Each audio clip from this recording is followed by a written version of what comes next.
RSSനെ തോൽപ്പിക്കാൻ RSSന്റെ തന്ത്രങ്ങൾ കൊണ്ടാവില്ല. അതിനെ മറികടക്കണമെങ്കിൽ മതനിരപേക്ഷമായ രാഷ്ട്രീയ തന്ത്രങ്ങൾ ഉണ്ടാക്കണം. അതുണ്ടാക്കാൻ ഇന്ത്യയിൽ കോൺഗ്രസിനാവില്ല. അവിടെയാണ്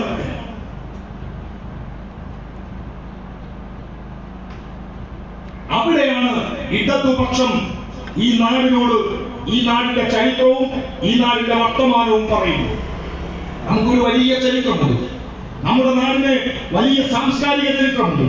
ഈ ചരിത്രത്തെയൊക്കെ വിസ്മരിച്ചുകൊണ്ടാണ് ഇവിടെ ഇപ്പോൾ ചിലർ മതരാഷ്ട്രം സ്ഥാപിക്കാൻ ശ്രമിക്കുന്നത്. 2024 നമ്മുടെ നാട്ടിൽ ഒരു ലോക്സഭാ തെരഞ്ഞെടുപ്പ് വരും. പ്രിയപ്പെട്ടവരെ, 2024 ലോക്സഭാ തെരഞ്ഞെടുപ്പിൽ BJPയുടെ നേതൃത്വത്തിൽ ഒരു സർക്കാർ ഈ രാജ്യത്തിൽ അധികാരത്തിൽ വന്നാൽ 2025 RSSന് 100 വയസ്സ് തികയുന്ന വർഷാക്കോ 2025 ആകുമ്പോ ഇന്ത്യയിൽ 925 ഉണ്ടായ പ്രസ്ഥാനമാണ് RSS. അവർക്ക് 100 വയസ്സ് തികയും. ആ 100 വയസ്സ് പൂർത്തീകരിക്കപ്പെട്ടാൽ അവർക്കൊരു അജണ്ടയുണ്ട്. ആ അജണ്ടയിൽ നിങ്ങളുടെ ഈ തെക്കുതോട് അങ്ങാടിയിലെ മനുഷ്യരുടെ സ്നേഹം ഇല്ലാതാക്കപ്പെടും. അവർ നമ്മുടെ ഹൃദയങ്ങളിലേക്ക് മതം പറഞ്ഞ് ഭിന്നിപ്പുണ്ടാക്കും. എന്നിട്ട് അവർ ഹിന്ദുവിന്റെ മാത്രമായ രാഷ്ട്രം ഉണ്ടാക്കും. ഹിന്ദുവിന്റെ രാഷ്ട്രം എന്ന് പറയുമ്പോ പലരും തെറ്റിദ്ധരിക്കും. ഹിന്ദുവായ എല്ലാവർക്കും രക്ഷപ്പെടാമല്ലോ. ഉണ്ടാവില്ല രക്ഷ. ഹിന്ദുവിന്റെ രാഷ്ട്രം എന്നത് RSS മുന്നോട്ട് വെക്കുന്ന ഒരു കള്ളം മാത്രമാണ്. യഥാർത്ഥത്തിൽ പാവപ്പെട്ട ഹിന്ദുവിന് ജീവിക്കാൻ RSSന്റെ ഹിന്ദു രാഷ്ട്രത്തിൽ സാധിക്കില്ല. അതിന് തെളിവാണ് ഗാന്ധി. ഈ രാജ്യത്തിന്റെ രാഷ്ട്രപിതാവ് മോഹൻദാസ് കരംചന്ദ് ഗാന്ധിയെ അമ്പലമുറ്റത്തിട്ട ബിർളാ മന്ദിരം എന്ന് നമ്മൾ വിളിക്കുന്ന ബിർളാ മന്ദിരം ഉണ്ടല്ലോ, അത് ഗാന്ധിക്ക് ക്ഷേത്രം കൂടിയായിരുന്നു.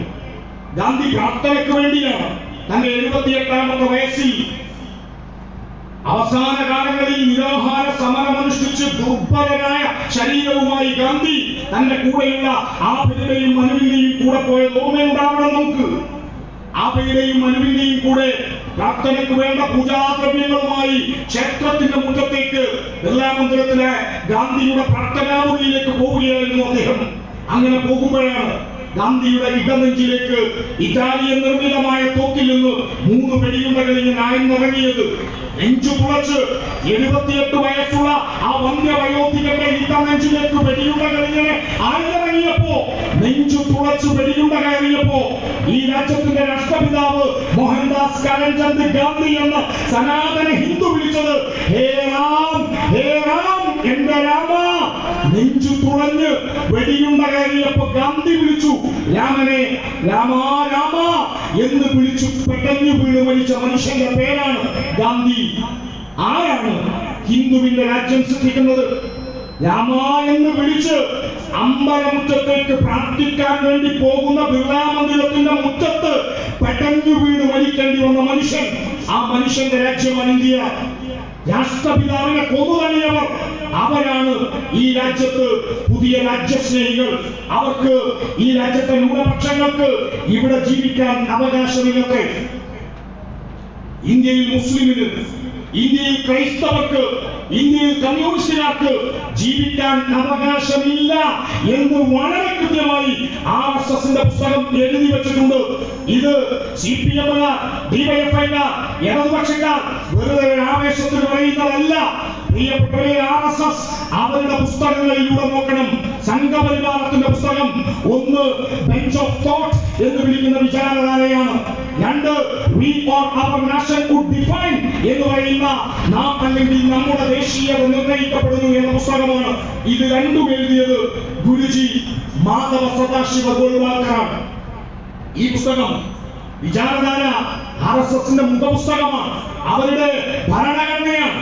അതിനകത്ത് കൃത്യമായി പറയുന്നുണ്ട് ഇന്ത്യയിൽ ക്രിസ്ത്യാനികൾക്ക് ജീവിക്കാൻ അവകാശമില്ല, ഇന്ത്യയിൽ മുസ്ലിങ്ങൾക്ക് ജീവിക്കാൻ അവകാശമില്ല, ഇന്ത്യയിൽ കമ്മ്യൂണിസ്റ്റുകാർക്ക് ജീവിക്കാൻ അവകാശമില്ല. ഇത് ഞാൻ വെറുതെ ആവേശത്തിന് പറയുന്നു എന്ന് ആർക്കെങ്കിലും തോന്നുന്നുവെങ്കിൽ പരിശോധിക്കൂ. വിചാരധാര 19-ാം അധ്യായം മുസ്ലിങ്ങളെ പറ്റി, 20-ാം അധ്യായം ക്രിസ്ത്യാനികളെ പറ്റി, 21-ാം അധ്യായം കമ്മ്യൂണിസ്റ്റുകളെ പറ്റി. എന്നാൽ ഈ പുസ്തകങ്ങളിൽ വളരെ വ്യക്തമായി പറയുന്നു ഇന്ത്യയിലെ ന്യൂനപക്ഷങ്ങൾക്ക് ഇവിടെ ജീവിക്കാൻ അവകാശമില്ല. ഇപ്പോൾ അവർ പൗരത്വ ശ്രമിക്കുന്നു. പൗരത്വ ഭേദഗതി നിയമം നടപ്പിലാക്കി രാജ്യത്തെ മുസ്ലിം ന്യൂനപക്ഷങ്ങളെ അവർ വേട്ടയാടുന്നു. ഇപ്പോൾ അവിടെ അവസാനിക്കില്ല. അവർ മുസ്ലിം ന്യൂനപക്ഷങ്ങളെ വേട്ടയാടി താമസിയാതെ അവർ ക്രൈസ്തവ ന്യൂനപക്ഷങ്ങളുടെ നേരെ വരും. ഈ രാജ്യത്തെ ദളിതനും ആദിവാസിയും പിന്നോക്ക ജനവിഭാഗങ്ങൾക്കും ഇവിടെ ജീവിക്കാൻ കഴിയാത്ത അന്തരീക്ഷം ഉണ്ടാവും. അങ്ങനെ ഒന്ന് സംഭവിക്കാതിരിക്കണമെങ്കിൽ പഴയ ജാതി ജന്മി നാടുവാഴിത്വത്തിന്റെ ഭൂതകാലത്തിലേക്ക് നമുക്ക് തിരിച്ചു പോവാതിരിക്കണമെങ്കിൽ പ്രിയപ്പെട്ടവരെ നമുക്ക് ഒരുമിച്ച് നിൽക്കാനുള്ള കരുത്തുണ്ടാകണം. അവിടെയാണ് ഡിവൈഎഫ്ഐ എന്ന ഈ വെളുത്ത കൊടിയുടെ പ്രസ്ഥാനത്തിന്റെ കരുത്ത്. ഈ വെളുത്ത കൊടിയുള്ള ഈ പ്രസ്ഥാനം പിറവികൊണ്ടത് 1980-ലാണ്. സഖാവ് ഭഗത് സിംഗിന്റെ രക്തം കൊണ്ട് ചുവന്ന പഞ്ചാബിന്റെ ലുധിയാനയുടെ മണ്ണിൽ ഈ പ്രസ്ഥാനത്തിൽ ഹിന്ദുവിന് ഇടമുണ്ട്, ഈ പ്രസ്ഥാനത്തിൽ മുസ്ലിമിന് ഇടമുണ്ട്, ഈ പ്രസ്ഥാനത്തിൽ ക്രൈസ്തവന് ഇടമുണ്ട്, ഈ പ്രസ്ഥാനത്തിൽ മതമുള്ളവരും മതമില്ലാത്തവരും ഇടമുണ്ട്. ഞങ്ങളിൽ ഹിന്ദുവുണ്ട്, ഹിന്ദുത്വ വർഗീയവാദിയില്ല.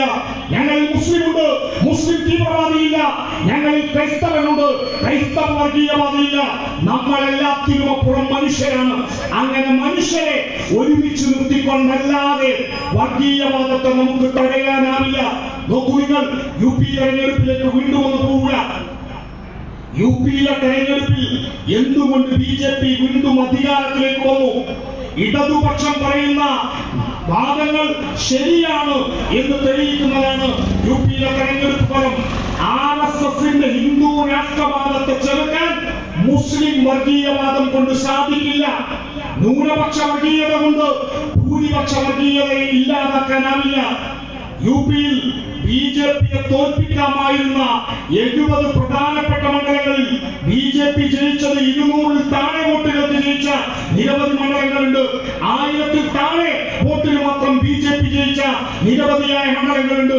ആ സ്ഥലങ്ങളിലെല്ലാം BJPയെ തെരഞ്ഞെടുപ്പിൽ ജയിക്കാൻ അവസരമൊരുക്കിയത് ആരാണ് എന്ന് ഈ നാട് പരിശോധിക്കണം.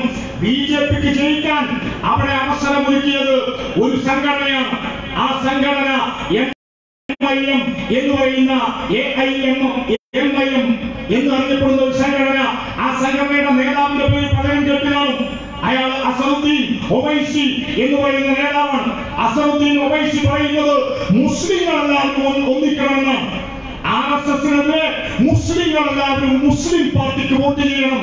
എന്ത് സംഭവിച്ചു അവിടെ? RSSനെതിരെ മുസ്ലിങ്ങൾ മാത്രം സംഘടിക്കുകയും മുസ്ലിം പാർട്ടിക്ക് മാത്രം വോട്ട് ചെയ്യുകയും ചെയ്താൽ ജയിക്കുക RSS ആണ്. അഥവാ ന്യൂനപക്ഷ വർഗീയത കൊണ്ട് ഭൂരിപക്ഷ വർഗീയതയെ തടയാനാവില്ല. RSSന്റെ അജണ്ടയെ ചെറുക്കണമെങ്കിൽ നമ്മുടെ രാജ്യത്തെ മനുഷ്യർ ജാതിക്കും മതത്തിനുമപ്പുറം ഒരുമിച്ച് നിൽക്കണം. അങ്ങനെ ഒരുമിച്ച് നിൽക്കണമെങ്കിൽ ഒരുമിച്ച് നിർത്താൻ കഴിവുള്ള ഒരു രാഷ്ട്രീയം ഉണ്ടാകണം. അതാണ് ഇടതുപക്ഷ രാഷ്ട്രീയം. ഇടതുപക്ഷത്തിന്റെ ചരിത്രത്തിലേക്ക് നോക്കൂ നിങ്ങൾ. ഇന്ത്യ മഹാരാജ്യത്ത് പല സംസ്ഥാനങ്ങളിൽ നവോത്ഥാന മുന്നേറ്റങ്ങൾ ഉണ്ടായിട്ടുണ്ട്. ഇന്ത്യയിൽ നവോത്ഥാന പോരാട്ടങ്ങൾ നടക്കാത്ത സംസ്ഥാനങ്ങളില്ല. പലപ്പോഴും നമ്മൾ കേരളത്തെ കുറിച്ച് പറയുക, കേരളത്തിലെ ഈ വലിയ വളർച്ചക്കെല്ലാം കാരണം നവോത്ഥാന മുന്നേറ്റങ്ങളാണ് എന്നാണ്. അവിടെ എന്റെ പ്രിയപ്പെട്ട സഖാക്കളോട്, എന്നെ കേൾക്കുന്ന ആളുകളോട് ഞാൻ ചെറിയൊരു തിരുത്തു പറയും. നവോത്ഥാനം കൊണ്ട് മാത്രമല്ല കേരളം മാറിയത്. ഈ കേരളത്തെക്കാൾ ശക്തമായ നവോത്ഥാന പ്രസ്ഥാനങ്ങൾ ഇന്ത്യയിലെ പല സംസ്ഥാനങ്ങളിൽ ഉണ്ടായിരുന്നു. എന്നാൽ അവിടങ്ങളിൽ ഇല്ലാത്ത മാറ്റം ഇന്ന് കേരളത്തിലുണ്ട്. എന്തുകൊണ്ട് കേരളം മാറി? ആ കേരളത്തിന്റെ മാറ്റത്തിന്റെ ഏറ്റവും പ്രധാനപ്പെട്ട കാരണം നവോത്ഥാനത്തിന്റെ തുടർച്ചയിൽ ഈ കേരളത്തിൽ നവോത്ഥാനത്തിന്റെ രാഷ്ട്രീയത്തെ ഏറ്റെടുത്ത ഇടതു രാഷ്ട്രീയത്തിന്റെ ഭരണമുണ്ടായി എന്നത് തന്നെയാണ്. ഒരു കാലമുണ്ടായിരുന്നു നമുക്ക്, ഒരു കാലം, പഴയ ഭൂതകാലം, ഇതുപോലെയുള്ള റോട്ടിലൂടെ നമുക്ക് നടക്കാൻ കഴിയാത്ത കാലം. 8 അടി, 16 അടി, 32, 64 അടി വരെ കണ്ടാൽ അശുദ്ധമാകുന്ന മനുഷ്യരുണ്ടായിരുന്നു. തൊട്ടുകൂടായ്മയും തീണ്ടിക്കൂടായ്മയും ഉണ്ടായിരുന്ന കാലം. മലയാളത്തിന്റെ പ്രിയപ്പെട്ട കുമാരനാശാൻ അദ്ദേഹത്തിന്റെ കവിതയിൽ പറഞ്ഞ പോലെ തൊട്ടുകൂടാത്തവർ, തീണ്ടിക്കൂടാത്തവർ, ദൃഷ്ടിയിൽ പോലും പതിഞ്ഞു പോവാൻ പാടില്ലാത്ത മനുഷ്യരില്ലേ, അവർ മാറി നടക്കേണ്ടി വന്ന ഭൂതകാലം. നമ്മുടെ നാട്ടിൽ ഈ ഭൂമിക്ക് നികുതിയുണ്ട്, അത് ഭൂനികുതിയാണ്. നമ്മുടെ നാട്ടിൽ കെട്ടിടത്തിന് നികുതിയുണ്ട്, അത് കെട്ടിട നികുതിയാണ്. നമ്മുടെ അമ്മയുടെ, നമ്മുടെ കൂടപ്പിറപ്പിന്റെ, അവരുടെ മാറിന് നികുതിയുള്ള കാലം ഉണ്ടായിരുന്നു പ്രിയപ്പെട്ടവരെ. പ്രിയപ്പെട്ടവരെ, കേരളത്തിൽ നമ്മുടെ അമ്മയുടെ മാറിന് നികുതി കൊടുക്കേണ്ടി വന്ന കാലം മുലക്കരമുണ്ടായിരുന്ന നാടാണ് കേരളം. എങ്ങനെ മാറി? അവിടെയാണ് മലയാളത്തിന്റെ പ്രിയപ്പെട്ട കവി കടമ്മനിട്ടയുടെ ചോദ്യം പ്രസക്തമാവുക. നിങ്ങൾ ഒക്കുക, നിങ്ങൾ എങ്ങനെ നിങ്ങളായെന്ന്. എങ്ങനെയാണ് പ്രിയപ്പെട്ടവരെ നമുക്ക് ഈ അങ്ങാടിയിൽ ഒരുമിച്ചിരിക്കാനായത്? എങ്ങനെയാണ് നമുക്ക് ഒരുമിച്ച് നടക്കാനായത്? എങ്ങനെയാണ് നമുക്ക് ഈ മണ്ണിൽ അവകാശം ഉണ്ടായത്? ഈ മണ്ണിൽ ഒരുപാട് കർഷകരുണ്ട്, മണ്ണിനോട് പൊരുതി ജയിച്ചവരാ എന്റെ മുന്നിൽ നിൽക്കുന്ന ഈ തെക്കുതൊട്ടിലെ കാരണവന്മാരെല്ലാവരും. ഈ മണ്ണിനോട് അധ്വാനിച്ചവർ കർഷക തൊഴിലാളികൾ. അങ്ങനെ മണ്ണിൽ അധ്വാനിച്ച കരുത്തരായ മനുഷ്യരുടെ നാട്ടിൽ നിന്ന് ഞാൻ ഈ നാടിന്റെ ചരിത്രത്തെ ഒരിക്കൽ കൂടി ഓർമ്മിപ്പിക്കട്ടെ. പ്രിയപ്പെട്ടവരെ, ഈ കേരളത്തിലെ ആദ്യത്തെ നിയമം ഏതാണ്? ഈ കേരളത്തിലെ ആദ്യത്തെ നിയമം ഇന്ത്യയിൽ 14 സംസ്ഥാനങ്ങളിലാണ് 1956 സംസ്ഥാനങ്ങൾ രൂപീകരിക്കപ്പെട്ട ശേഷം 57 തെരഞ്ഞെടുപ്പുണ്ടായത്. 1957 ഇന്ത്യയിലെ 14 സംസ്ഥാനങ്ങളിലേക്ക് തെരഞ്ഞെടുപ്പ് നടന്നപ്പോ ഈ കേരളത്തിലാണ് കമ്മ്യൂണിസ്റ്റ് പാർട്ടി ആദ്യമായി അധികാരത്തിൽ വരുന്നത്. കമ്മ്യൂണിസ്റ്റ് പാർട്ടി 1957 ഏപ്രിൽ മാസം 6-ാം തീയതി കേരളത്തിൽ അധികാരത്തിൽ വരുന്നു. 57 ഏപ്രിൽ മാസം 11-ാം തീയതി ഈ കേരളത്തിൽ ഒരു നിയമമുണ്ടായി. എന്നെ കേൾക്കുന്ന പ്രിയപ്പെട്ടവരോട്, നമ്മൾ എന്തുകൊണ്ട് ഇടതുപക്ഷമായി എന്നതിന്റെ ഏറ്റവും ആവേശകരമായ ഉത്തരം കേരളത്തിലെ ഇടതുപക്ഷ സർക്കാരുകൾ നമുക്ക് നൽകിയിട്ടുണ്ട്. 1957 ഏപ്രിൽ 11 ഈ കേരളത്തിലെ ആദ്യത്തെ നിയമമുണ്ടായി. പ്രിയപ്പെട്ടവരെ, ഏതായിരുന്നു ആ നിയമം? നിങ്ങൾക്ക് ഓർമ്മയുണ്ടാവും, മലയാളത്തിന്റെ പ്രിയപ്പെട്ട കവി ചങ്ങമ്പുഴ അദ്ദേഹത്തിന്റെ വാഴക്കുല എന്ന കവിതയിലൂടെ പറഞ്ഞു വെച്ച കാര്യം. വാഴക്കുല വായിച്ചവരാണ്, വാഴക്കുല പഠിച്ചവരാണ് ഇവിടെ ഇരിക്കുന്ന പലരും. ജന്മി തമ്പുരാക്കന്മാർ തന്റെ വീടിന്റെ മുറ്റത്തുള്ള ചെറ്റക്കുടിലിന്റെ മുറ്റത്തുള്ള വാഴക്കുല വെട്ടിയെടുത്തു കൊണ്ടുപോകുമ്പോ സ്വന്തം അധ്വാനം കൊണ്ടുണ്ടായത് ഏതോ തമ്പുരാക്കന്മാരുടെ കിങ്കരന്മാർ വെട്ടിയെടുത്ത് കൊണ്ടുപോയപ്പോ ഇത് കണ്ട് മകൻ അച്ഛനോട് ചോദിക്കുന്നുണ്ട്, അച്ഛന്റെ അധ്വാനത്തിന്റെ ഫലമല്ലേ ഇതെല്ലാം, എന്നിട്ടും ഇവര് കൊണ്ടുപോകുന്നു. ഇത് കണ്ട് മലയാളത്തിന്റെ പ്രിയപ്പെട്ട കവി ചങ്ങമ്പുഴ അദ്ദേഹത്തിന്റെ കവിതയിൽ അവസാന വരികളിൽ ഇങ്ങനെ കുറിച്ചു വെച്ചിട്ടുണ്ട്. ചങ്ങമ്പുഴ ശവകുടീരത്തിൽ ഈ വാക്കുകളാണ് പ്രിയപ്പെട്ടവരെ.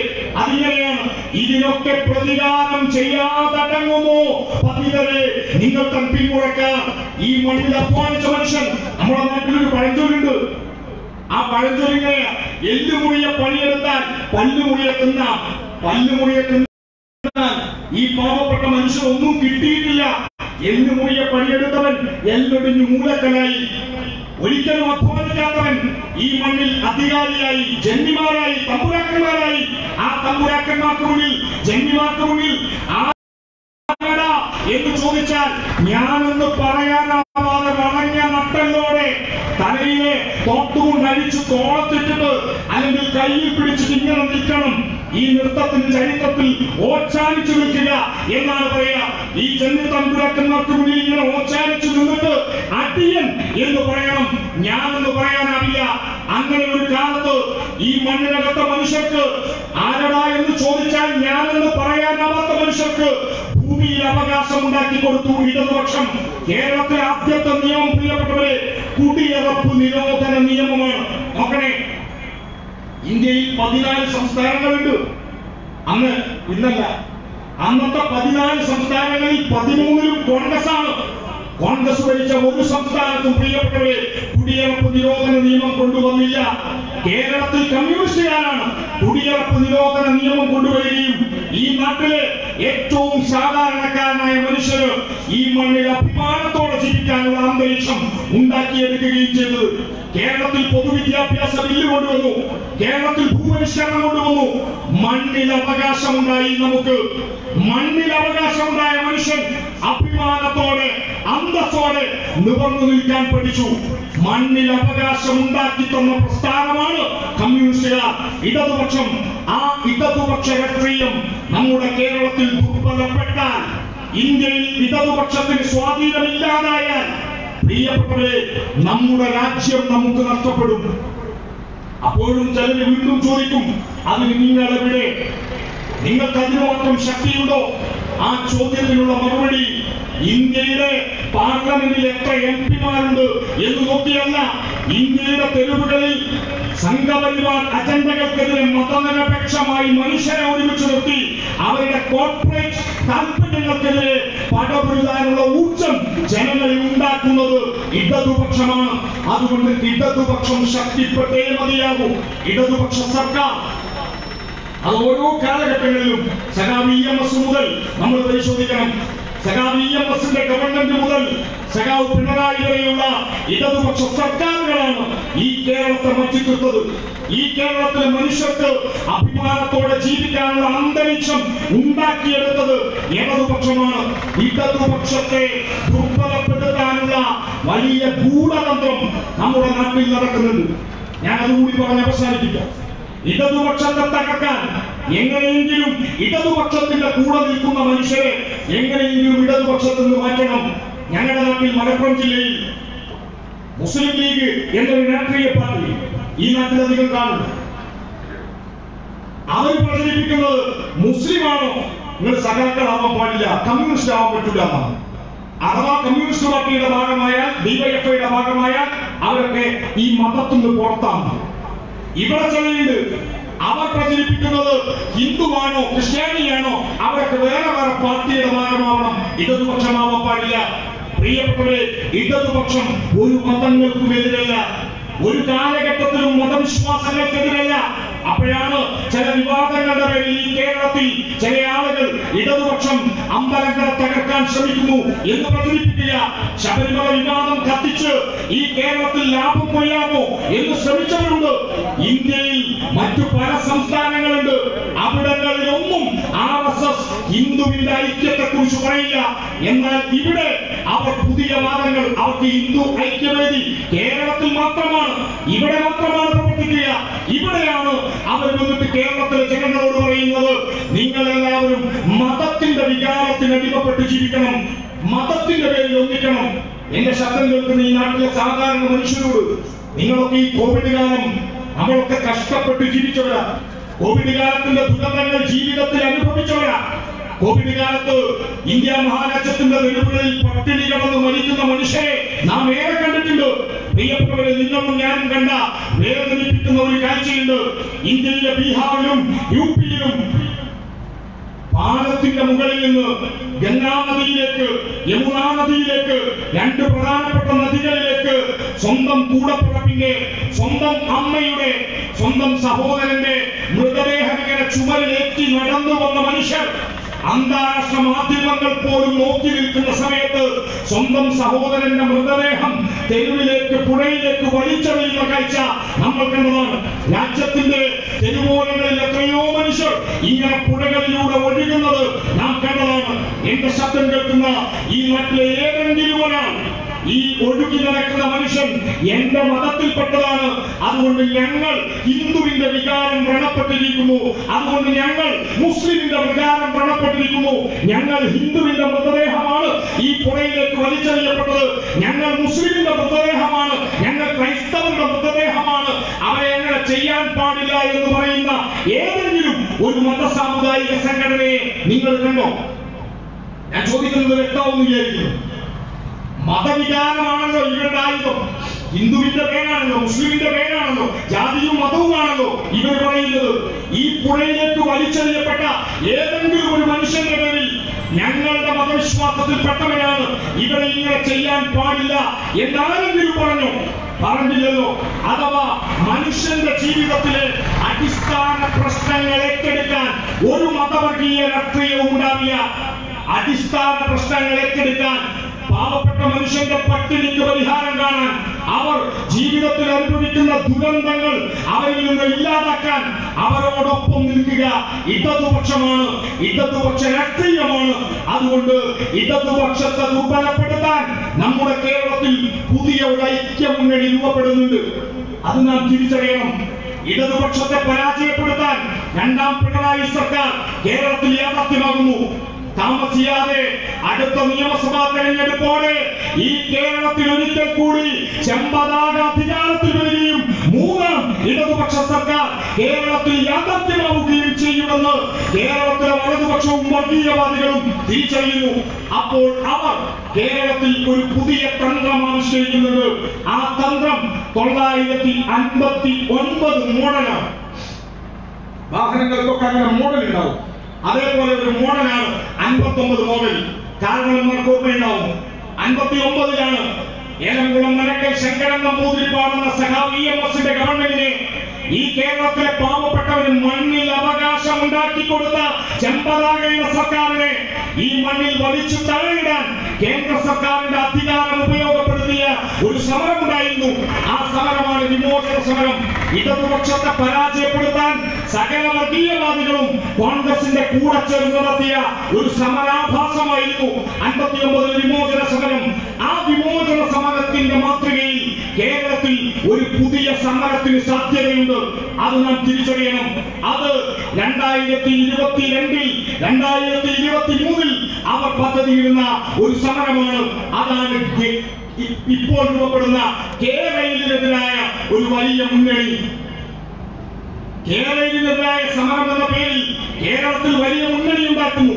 പല ആളുകളും ചോദിക്കുന്നു, എന്തിനാണ് എന്തിനാണ് ഇത്രയധികം കോടിക്കണക്കിന് രൂപ ചെലവഴിച്ചുകൊണ്ട് കേരളത്തിൽ ഇതുപോലെ ഒരു പദ്ധതി? പ്രിയപ്പെട്ടവരെ, ഇതിന് തൊട്ടു മുമ്പ് ഒരു പദ്ധതി ഉണ്ടായിരുന്നു. അത് ഗെയിൽ വാതക പൈപ്പ് ലൈനാണ്.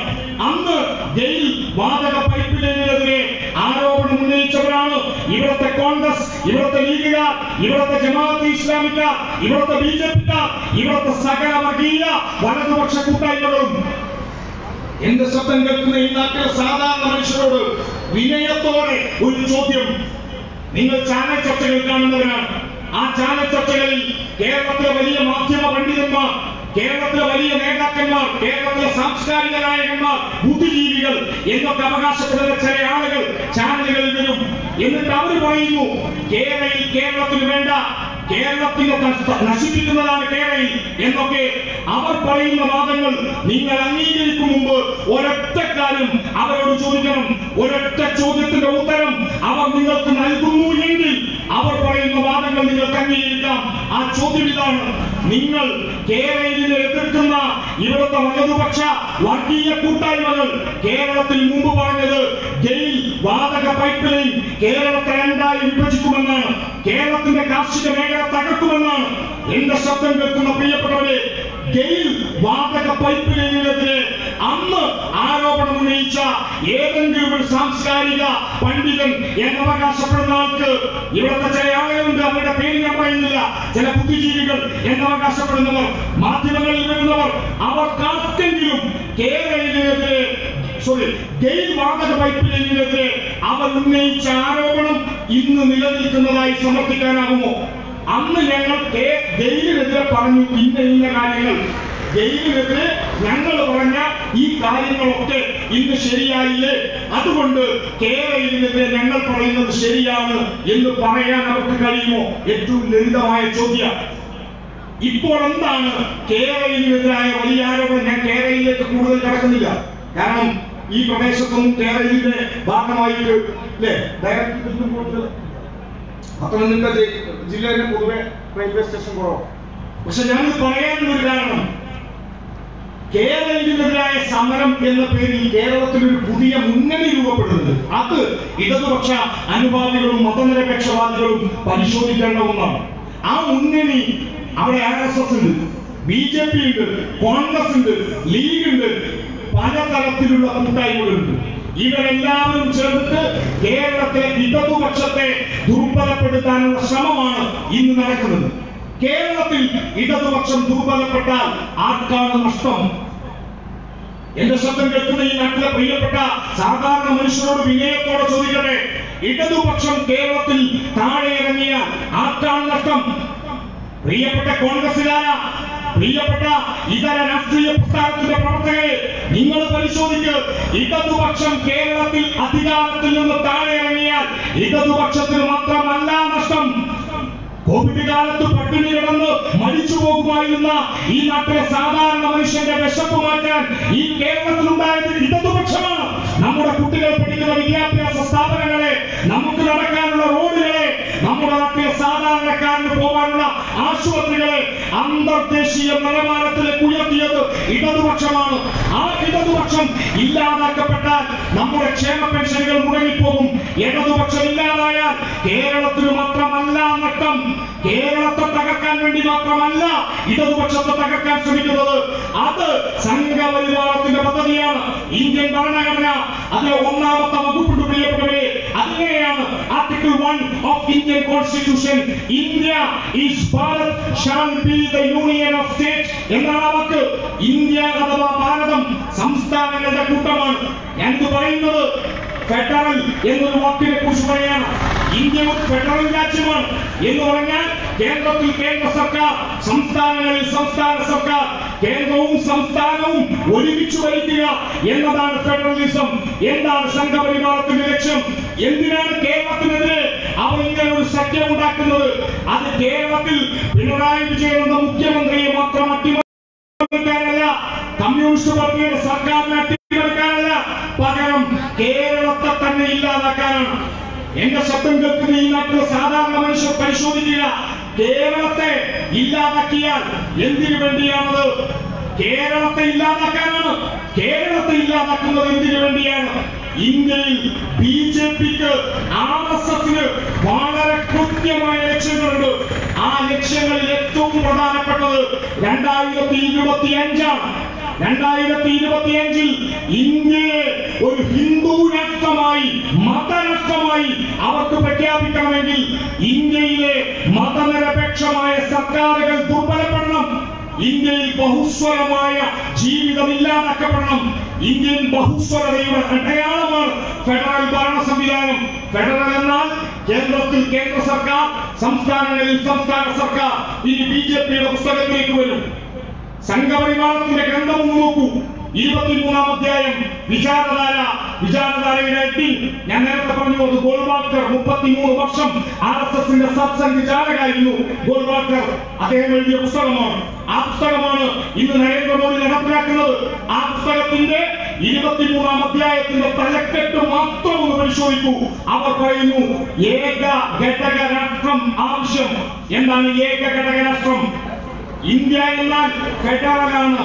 ഫെഡറൽ എന്നാൽ കേന്ദ്രത്തിൽ കേന്ദ്ര സർക്കാർ, സംസ്ഥാനങ്ങളിൽ സംസ്ഥാന സർക്കാരുകൾ. യൂണിറ്ററി എന്നതിന്റെ മലയാളമാണ് ഏകഘടകം. എന്താണ് ഏകഘടകം? കേന്ദ്ര സർക്കാർ മാത്രമുള്ള രാജ്യമായി ഇന്ത്യയെ മാറ്റണം. അത് ബിജെപി അജണ്ടയാണ്. അഥവാ ഇന്ത്യയിലെ മുഴുവൻ സംസ്ഥാനങ്ങളെയും ഇല്ലാതാക്കണമെങ്കിൽ, മുഴുവൻ സംസ്ഥാനങ്ങളിലെയും മുഖ്യമന്ത്രിമാരെ ഇല്ലാതാക്കണമെങ്കിൽ കേരളത്തെ ഇല്ലാതാക്കണം. കേരളത്തെ ഇല്ലാതാക്കണമെങ്കിൽ ഇടതുപക്ഷത്തെ ഇല്ലാതാക്കണം. ഇടതുപക്ഷത്തെ ഇല്ലാതാക്കണമെങ്കിൽ സിപിഎമ്മിനെ തകർക്കണം. സിപിഎമ്മിനെ തകർക്കണമെങ്കിൽ സിപിഎമ്മിന്റെ സഖാക്കളെ കൊന്നുതള്ളി ഇല്ലാതാക്കി ഭയപ്പെടുത്തി ഇടതുപക്ഷത്തിൽ നിന്ന് മാറി നിൽക്കാൻ അവരെ പ്രേരിപ്പിക്കണം. അങ്ങനെ കൊന്നു ഞങ്ങളെ അങ്ങ് ഇല്ലാതാക്കി കളയാം എന്ന് ശ്രമിക്കുന്ന സംഘപരിവാരത്തോട്, അങ്ങനെ ചെയ്യുന്ന കോൺഗ്രസിനോട് ഞങ്ങൾ ഒരൊറ്റ കാര്യം പറയും: ബ്രിട്ടീഷുകാർ ശ്രമിച്ചത് കഴിഞ്ഞിട്ടില്ല കമ്മ്യൂണിസ്റ്റുകാരെ ഇല്ലാതാക്കാൻ. ഈ രാജ്യത്ത് ബ്രിട്ടീഷുകാരിൽ വേട്ടയാടിയും കൊന്നുതള്ളിയും ഇല്ലാതാക്കാൻ ശ്രമിച്ചിട്ടുണ്ട് കമ്മ്യൂണിസ്റ്റുകാരെ. അന്ന് ഇല്ലാതായിട്ടില്ല.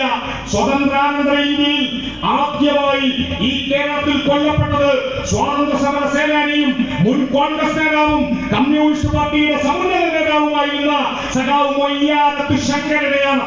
മൊയ്യാരത്ത് ശങ്കരനെ കൊന്നുതള്ളി ഈ കേരളത്തിൽ രാഷ്ട്രീയ കൊലപാതകം ഉദ്ഘാടനം ചെയ്തത് ഇന്ത്യയിലെ കോൺഗ്രസുകാരാണ്. പ്രിയപ്പെട്ടവരെ, ചീമേനി എന്നൊരു പ്രദേശമുണ്ട് നമ്മുടെ നാട്ടിൽ. നിങ്ങൾ ചിലരെങ്കിലും പോയി കാണും. ഭാവിയിലൊക്കെ എപ്പോഴെങ്കിലും കാസർഗോഡ് വഴി പോകുമ്പോ ആ ചീമേനിയിൽ ഒന്ന് പോകണം. ചീമേനിയിൽ 1983 അവിടുത്തെ ഒരു പാർട്ടി ഓഫീസ് നോക്കണേ. സിപിഎമ്മിന്റെ പാർട്ടി ഓഫീസ്. ഇടതുപക്ഷ പ്രവർത്തകർ അവിടെ വരുന്നു. 83 തെരഞ്ഞെടുപ്പിൽ സഖാവ് കെ നായനാരാണ് തൃക്കരിപ്പൂർ മണ്ഡലത്തിലെ സ്ഥാനാർത്ഥി.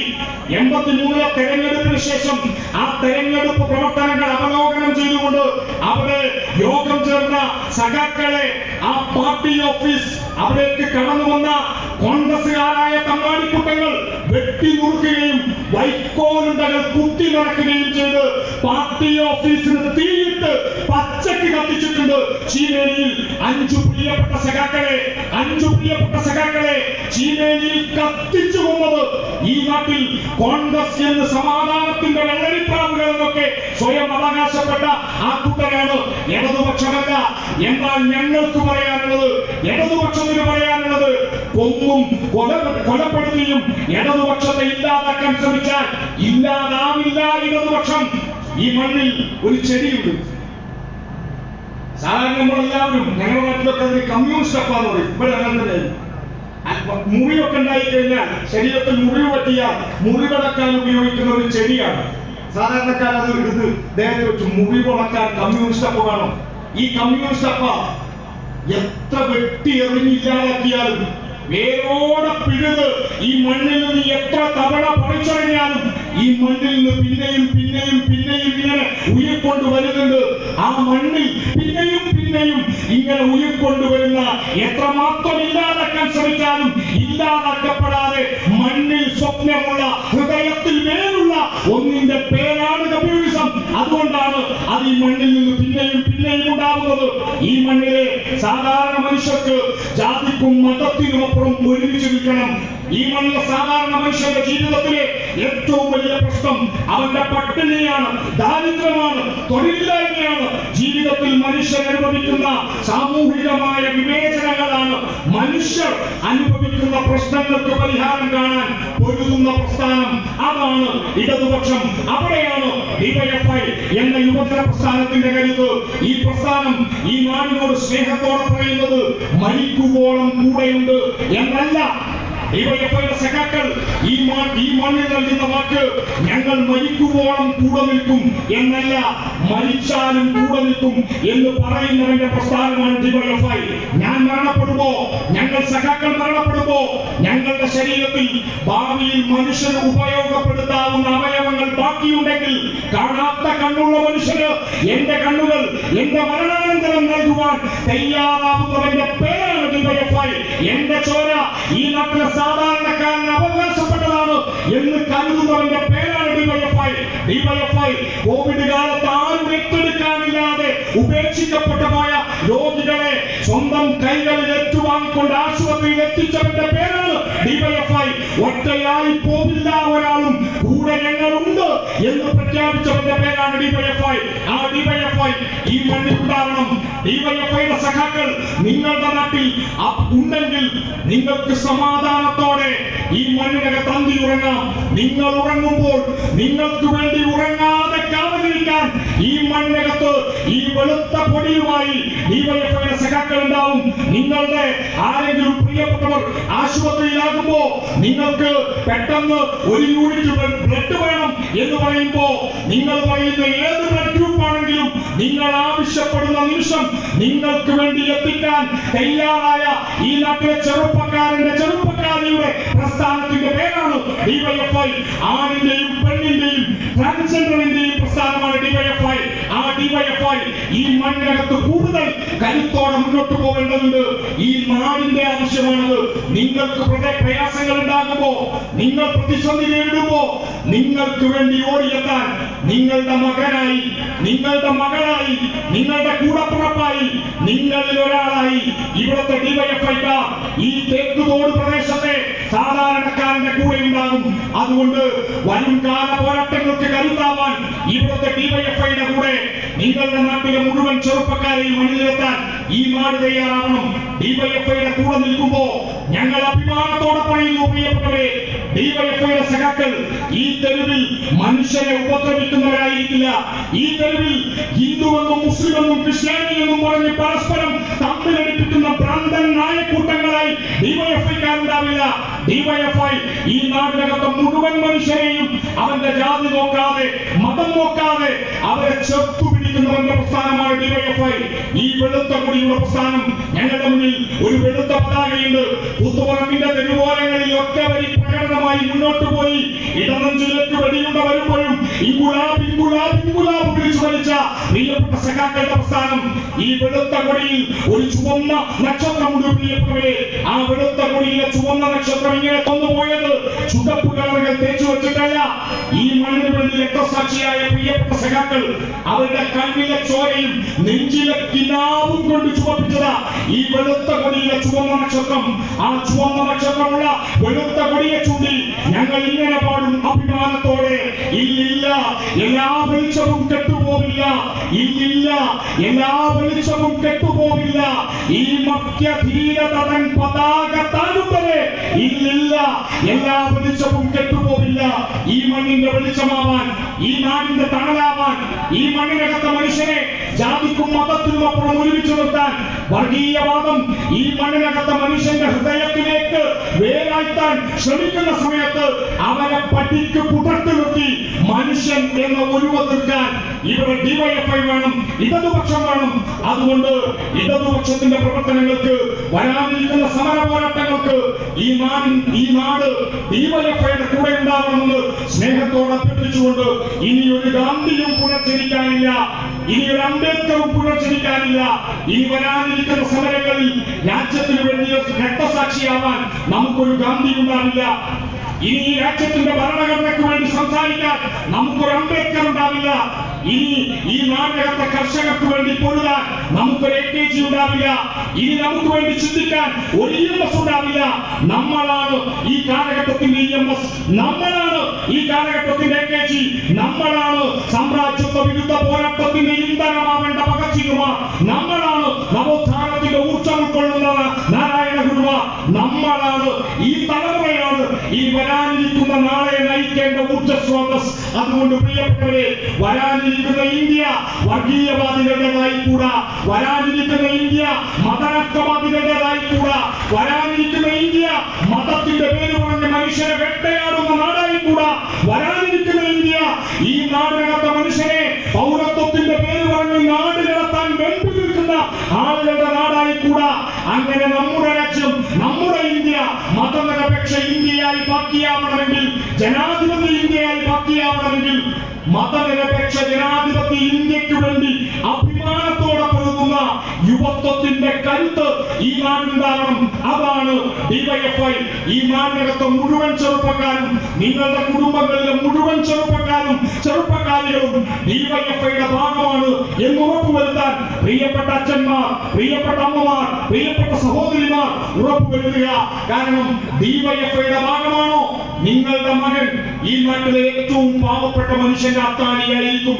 ഡിവൈഎഫ്ഐയുടെ ഭാഗമാണോ നിങ്ങളുടെ മകൾ ഈ നാട്ടിലെ ഏറ്റവും സാധാരണക്കാരനായ മനുഷ്യന് രക്തം കൊടുക്കാൻ ഏത് നിമിഷവും സന്നദ്ധമാകുന്നവരായിരിക്കും. ഡിവൈഎഫ്ഐയുടെ ഭാഗമാണോ നിങ്ങളുടെ മകൻ, നിങ്ങളുടെ മകൾ മരണപ്പെട്ടു പോയാലും ഈ നാടോക്കുന്ന, ഈ നാടിനകത്തെ ഏതെങ്കിലും ഒരു പാവപ്പെട്ടവൻ സ്വന്തം ശരീരത്തിലെ അവയവം നൽകാൻ തയ്യാറാകുന്നവരായിരിക്കും.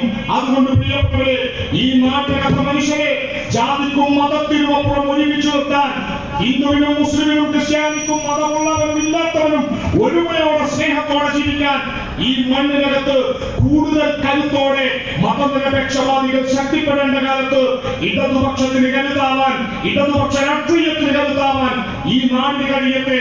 ഈ നാടിന്റെ ചരിത്രം അതാണ്, പോരാട്ടങ്ങളുടെ ചരിത്രം, കർഷകരുടെ ഊർജത്തിന്റെ ചരിത്രം. ആ ഊർജം ഏറ്റെടുത്തുകൊണ്ട് പുതിയ തലമുറക്ക് മുന്നോട്ട് പോകാനാവട്ടെ എന്ന് മാത്രം ആശംസിച്ചുകൊണ്ട് ഈ സംഗമം ഔപചാരികമായി ഉദ്ഘാടനം ചെയ്തതായി അറിയിച്ചുകൊണ്ട് എന്നെ ക്ഷണിച്ച പ്രിയപ്പെട്ട സനൽ ഉൾപ്പെടെയുള്ള എന്റെ മുഴുവൻ സഖാക്കളോടും എന്റെ സ്നേഹപൂർവമായ നന്ദി അറിയിച്ചുകൊണ്ട് മുഴുവൻ സഖാക്കളെയും ഒരിക്കൽ കൂടി ഹൃദയത്തോട് ചേർത്തുവെച്ച് അഭിവാദ്യം ചെയ്തുകൊണ്ട് അവസാനിപ്പിക്കട്ടെ. സഖാക്കളെ അഭിവാദ്യങ്ങൾ. ഡിവൈഎഫ്ഐ സിന്ദാബാദ്, ഇൻകുലാബ് സിന്ദാബാദ്.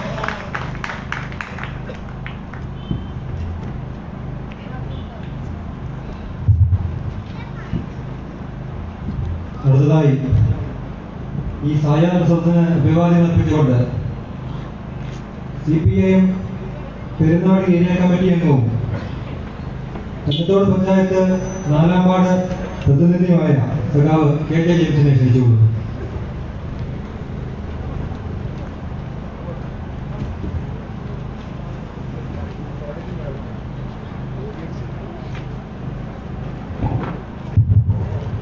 ഈ സായാഹ്ന സദസ്സിന്റെ അധ്യക്ഷൻ ഡിവൈഎഫ്ഐയുടെ തേക്കത്തോട് മേഖലാ പ്രസിഡന്റ് സഖാവ് സജീദ് ജമാൽ,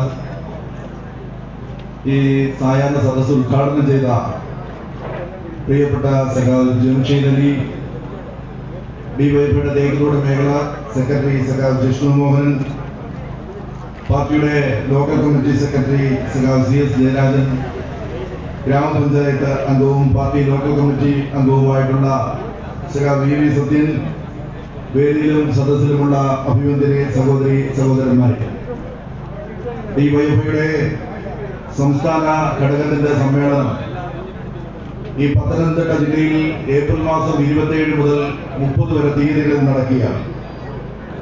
ഈ സമ്മേളനത്തിന്റെ ഒരുക്കം എന്ന നിലയിലാണ് വിവിധങ്ങളായ സമ്മേളനങ്ങൾ മേഖലാ കമ്മിറ്റികളുടെയും യൂണിറ്റുകളുടെയും എല്ലാം നേതൃത്വത്തിൽ സംഘടിപ്പിച്ചുകൊണ്ടിരിക്കുന്നത്. ഈ ജില്ലയിൽ ഡിവൈഎഫ്ഐയുടെ സംഘാടക സമിതി ഈ സമ്മേളനത്തെ വരവേൽക്കുവാൻ വേണ്ടി രൂപീകരിച്ചു കഴിഞ്ഞു. അതിനുശേഷം ബ്ലോക്ക് തലത്തിൽ സംഘാടക സമിതി രൂപീകരിച്ച്, അത് മേഖലാ അടിസ്ഥാനത്തിലും സംഘാടക സമിതി രൂപീകരിച്ചപ്പോൾ യൂണിറ്റ് തലത്തിലെ കേന്ദ്ര പ്രദേശത്തെ അടക്കം മുഴുവൻ സംഘാടക സമിതികളും പൂർത്തീകരിച്ചു കഴിഞ്ഞിട്ടുണ്ട്. ഈ സംസ്ഥാന സമ്മേളനവുമായി ബന്ധപ്പെട്ട് ഈ ജില്ലയിൽ തന്നെ ഒരു പൊതുപരിപാടി ആദ്യം നടത്തുന്ന മേഖലാ കമ്മിറ്റിയാണ് തേക്കിലോട് മേഖലാ കമ്മിറ്റി. തേക്കിലോട് മേഖലാ കമ്മിറ്റിയിലെ എല്ലാ സഖാക്കളെയും പ്രവർത്തകരെയും നേതാക്കന്മാരെയും എല്ലാം